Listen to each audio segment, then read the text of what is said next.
നിങ്ങളുടെ ഇതുപോലത്തെ പഴയ കൊച്ചി മെട്രോയുടെ ടിക്കറ്റ് കാർഡ്സ് ഉണ്ടോ? ഇത് വെച്ച് നമുക്ക് കുറേ കാര്യങ്ങൾ ചെയ്യാൻ പറ്റും. കാരണം ഈ കാർഡ്സിൽ NFC എനേബിൾഡ് ആണ്.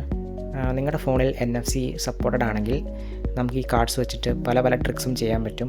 അതിൽ ഒന്നെന്ന് പറയുന്നതാണ് അലാറം ഓഫ് ചെയ്യുന്നത്. നമ്മൾ പലരും അലാറം ഫോണിൽ വെച്ചിട്ട് അലാറം അടിക്കുമ്പോൾ നമ്മളത് ഓഫ് ചെയ്തിട്ട് കിടക്കാറുണ്ട്. അപ്പോൾ ഇതൊക്കെ ഒഴിവാക്കാൻ വേണ്ടി നമുക്ക് ഈ NFC കാർഡ് വെച്ചിട്ട് അലാറം ഓഫ് ചെയ്യുന്ന രീതിയിലാക്കാൻ പറ്റും. അതായത് ഈ കാർഡ് നമ്മുടെ കയ്യിലുണ്ടെങ്കിൽ മാത്രമേ അലാറം ഓഫ് ചെയ്യാൻ പറ്റത്തുള്ളൂ. സോ ഈ കാർഡ് വേറെ വല്ല മുറിയിൽ കൊണ്ടുവയ്ക്കുക. സോ അലാറം അടിക്കുമ്പോൾ ആ മുറിയിൽ പോയിട്ട് ഈ കാർഡ് കാണിച്ചാൽ മാത്രമേ അലാറം ഓഫ് ആവത്തുള്ളൂ.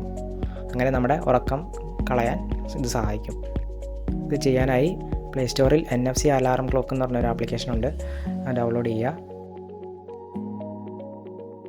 ഇതിലാദ്യം അലാറം സെറ്റ് ചെയ്യുക. എന്നിട്ട് ഈ ഒരു ഐക്കൺ ക്ലിക്ക് ചെയ്യുക. അത് NFC-ൻ്റെ ഐക്കണാണ്. താഴെ സെറ്റിങ്സ് ബട്ടൺ ക്ലിക്ക് ചെയ്തിട്ട് NFC സെലക്ട് ചെയ്യുക. ഇവിടെ വെച്ചിട്ട് നമ്മുടെ കാർഡ് എടുത്തിട്ട് ഫോണിൻ്റെ പുറകിൽ സ്കാൻ ചെയ്യുക. കാർഡ് ഇതിലേക്ക് ആഡാവും. ഒരു പേര് കൊടുക്കുക കാർഡിന്. അത്രേ ചെയ്യേണ്ടുള്ളൂ. പിന്നെ അലാറം അടിക്കുമ്പോൾ ഈ സെയിം കാർഡ് തന്നെ യൂസ് ചെയ്തിട്ട് അതിനെ ഓഫ് ചെയ്യാം. ഇനി നിങ്ങളുടെ ഫോണിൽ NFC ഉണ്ട്, പക്ഷേ നിങ്ങളുടെ കയ്യിൽ ഇതുപോലത്തെ കാർഡ്സ് ഇല്ലെങ്കിൽ നമുക്ക് ആമസോണിൽ നിന്ന് NFC ടാഗ്സ് പർച്ചേസ് ചെയ്യാൻ പറ്റും. അത് വെച്ചിട്ടായാലും നമുക്ക് ഈ പരിപാടി ചെയ്യാൻ പറ്റും.